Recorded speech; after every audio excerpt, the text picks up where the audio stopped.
Hello YouTube! In today's video I'll show you how I transformed my 60 cm speargun from this to this.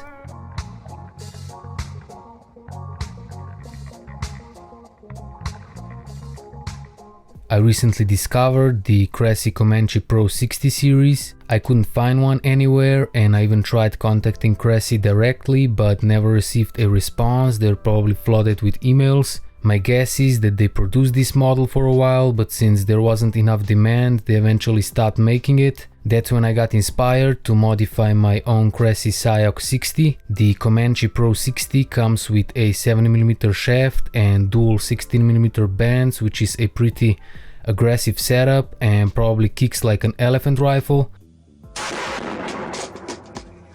That's why I decided to go with something a little more balanced, so let me show you what I came up with.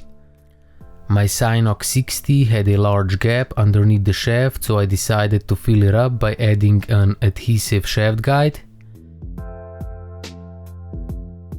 I placed it on the barrel and positioned the shaft on top to find the most natural and perfectly straight alignment.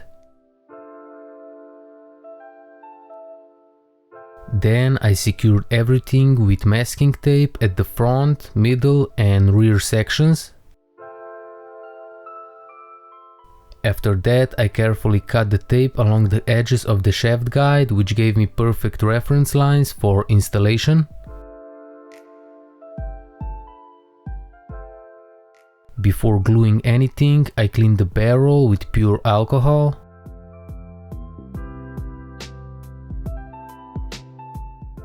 Then I slowly glued the rail into place using the tape guides. This part requires patience because you only get one chance to do it right.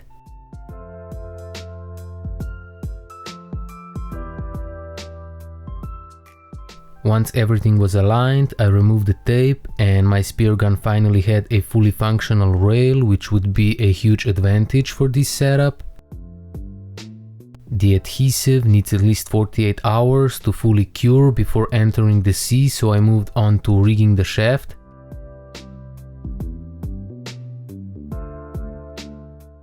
I attached a 1.6mm nylon shooting line and, as always, used a lighter to create a small mushroom tip before securing everything with crimps.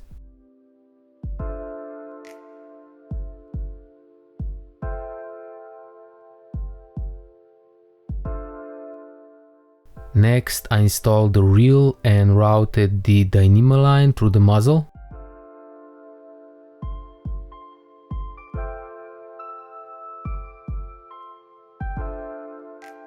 Of course, I also installed the safety screw underneath the reel to prevent it from sliding off. After that, I double wrapped the speargun with nylon.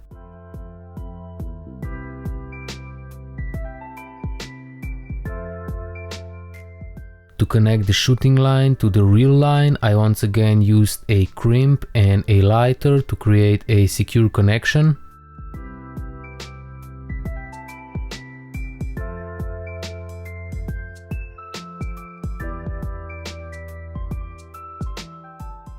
Finally, it was time to install the twin 14mm circular bands. I should mention that I actually replaced the original closed head muzzle 2 years ago. This aftermarket muzzle allows me to add or remove bands very easily.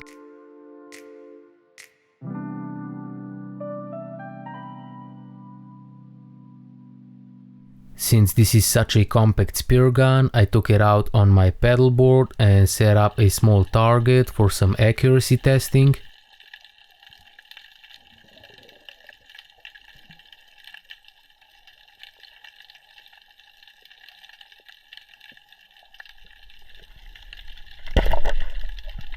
The first shot landed too high and completely flew over the target.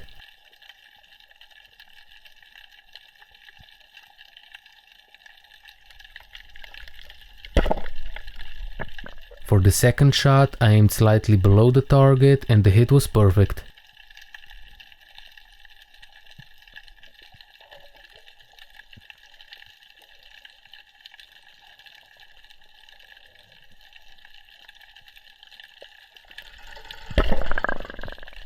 Because this was a closed muzzled spear gun, I actually can't see the shaft while aiming, so I use the stock as my reference point. The top of the stock has to line up with the lower edge of the target. I was too far and the shaft got stabbed by nylon.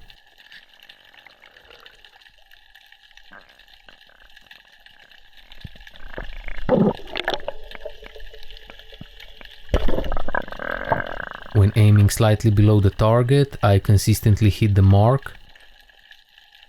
The shaft probably shoots a little high because the flopper is positioned underneath.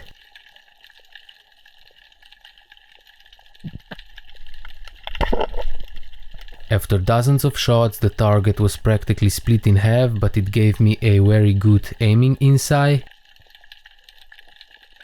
Right before leaving the sea, a shoal of salpas swam by, and of course I had to take the shot. After all the target practice, the shot was perfect and proved that the setup was working flawlessly.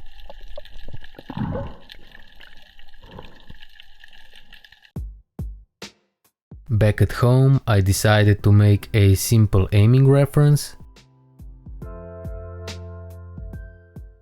I masked off the stock and used white nail polish to create a clean aiming line.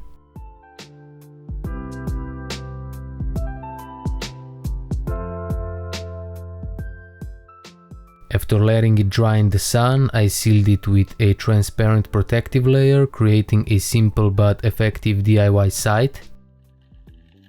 The next time I entered the sea to test it, I came across this conger eel trapped inside a fishing trap. A few minutes later, I spotted a couple of golden grey mullets below me, and it was finally time to test the new sight. The shot was perfect, landing right through the middle of the head, exactly where I wanted it.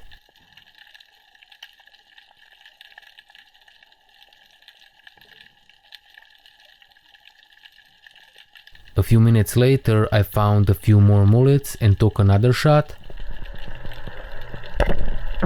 I hit the fish, but the shaft split the head open and it managed to get away.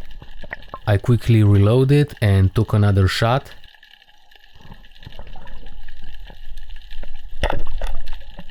This time, everything went exactly as planned and I had my second mullet.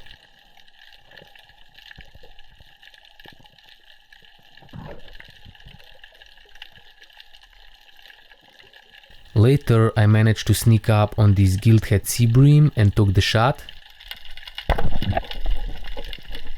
Unfortunately, the fish tore free and escaped. A bit later, I came across a shoal of salpas in the shallows and aimed for the biggest one. The shot was perfect and the fish was mine.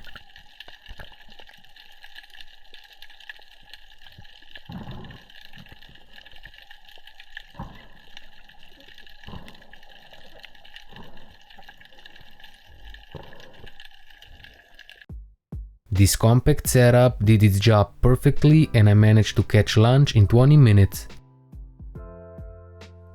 So as you can see, I've basically created a pocket reef gun. I'm really happy with this setup and I'm sure I'm gonna catch a lot of amazing fish with it. So yeah, that's all for today's video. If you liked it, make sure to subscribe as it helps the algorithm and ensures you won't miss out on the future content. Thanks for watching and stay safe while diving.